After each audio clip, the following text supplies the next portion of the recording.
Assalamualaikum warahmatullahi wabarakatuh. Selamat datang di channel YouTube Kisah Sahabat, kisah Islami penuh inspirasi.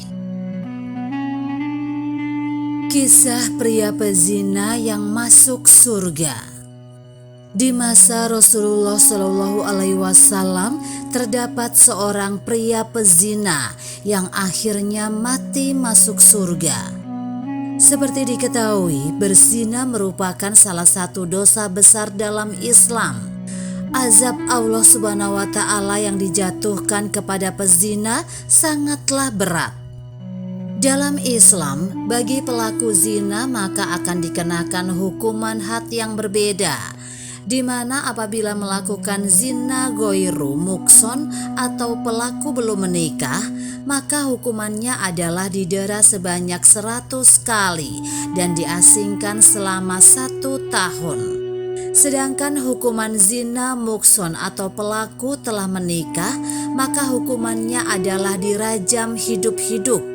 Namun untuk memvonis seseorang telah berzina tidaklah perkara mudah, karena harus memenuhi syarat dan adanya bukti.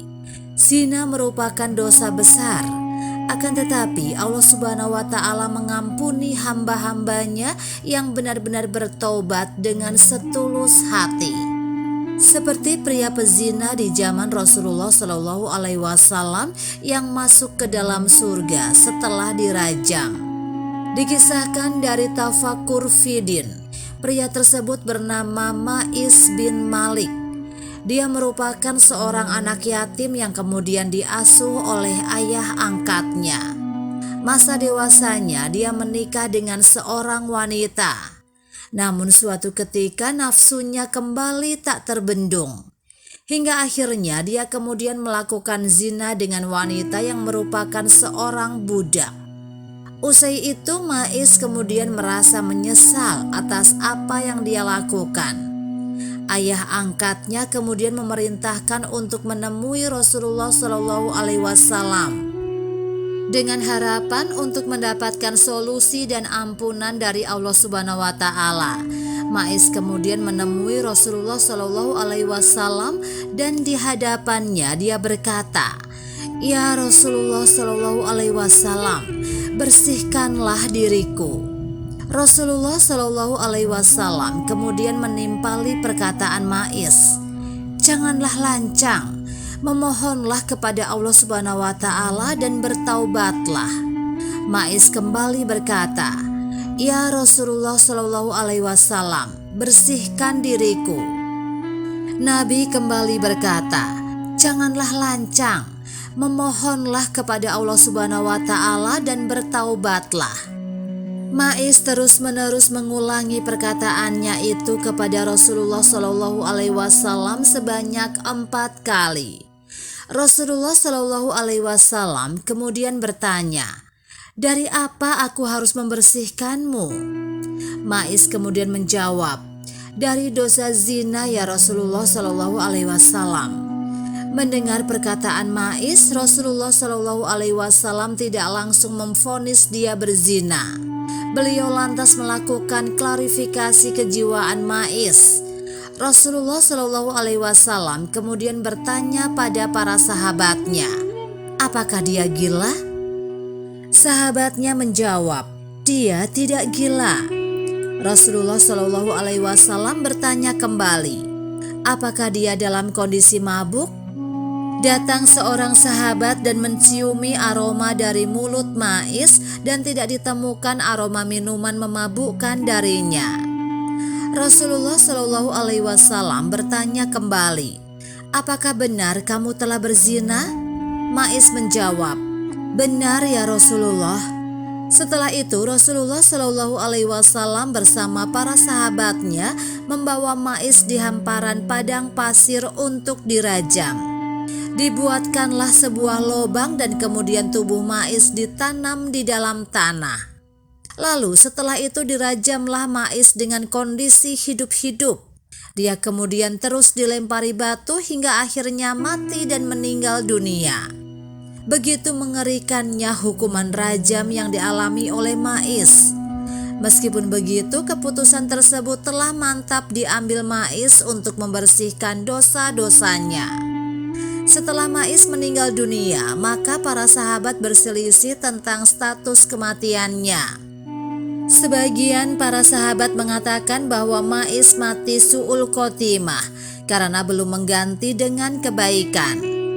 Namun sebagian yang lain mengatakan bahwa Mais meninggal husnul khotimah karena takut akan dosa-dosanya di akhirat kelak, sehingga dia memilih hukumannya diselesaikan di dunia. Rasulullah Shallallahu Alaihi Wasallam sendiri memilih diam dan memberikan keputusan tentang status kematian Mais. Perselisihan antara dua kelompok sahabat ini terus berlangsung hingga beberapa hari. Rasulullah Shallallahu Alaihi Wasallam kemudian bersabda dan menyuruh para sahabat untuk memintakan ampunan untuk Mais bin Malik. Para sahabat lantas memohonkan ampun untuk Mais bin Malik. Rasulullah Shallallahu Alaihi Wasallam menjelaskan bahwa pertaubatan Mais sangatlah baik. Andaikan taubatnya digunakan syafaat untuk seluruh penduduk Madinah, pastilah mencukupi. Betapa bahagianya Mais bin Malik menjadi penghuni surga yang indah. Begitu luasnya Mais bin Malik mendapatkan ampunan dari Allah Subhanahu wa Ta'ala setelah dia melakukan hukuman rajam itu. Betapa hari-harinya Rasulullah Shallallahu Alaihi Wasallam melaksanakan hukum rajam. Beliau bahkan selalu mengarahkan dan memberikan pesan kepada pelakunya untuk bertaubat dan memohon ampunan kepada Allah Subhanahu wa Ta'ala.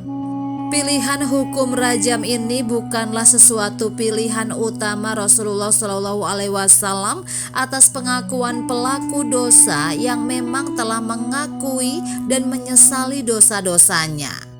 Rasulullah Shallallahu Alaihi Wasallam selalu lebih memilih menuntun pelaku dosa itu dengan cukup bertaubat, memohon ampunan kepada Allah Subhanahu wa Ta'ala, dan berjanji untuk tidak mengulangi lagi. Dalam kisah tersebut menggambarkan seakan-akan Rasulullah Shallallahu Alaihi Wasallam berusaha menarik pengakuan Mais dan lebih menyarankan kepada pertaubatan tanpa mendahulukan hukuman had. Doa yang telah dilakukan sejatinya hanya pelaku dan Allah saja yang tahu, dan tak perlu aibnya disebarkan sendiri. Setiap orang yang melakukan sebuah dosa besar masih mempunyai kesempatan untuk kembali bertaubat kepada Allah Subhanahu wa Ta'ala. Allah benar-benar Maha Pengampun. Jalur pertaubatan Mais bin Malik memang benar-benar pilihannya sendiri agar dosa-dosa yang telah dilakukan bersih dan terhapus.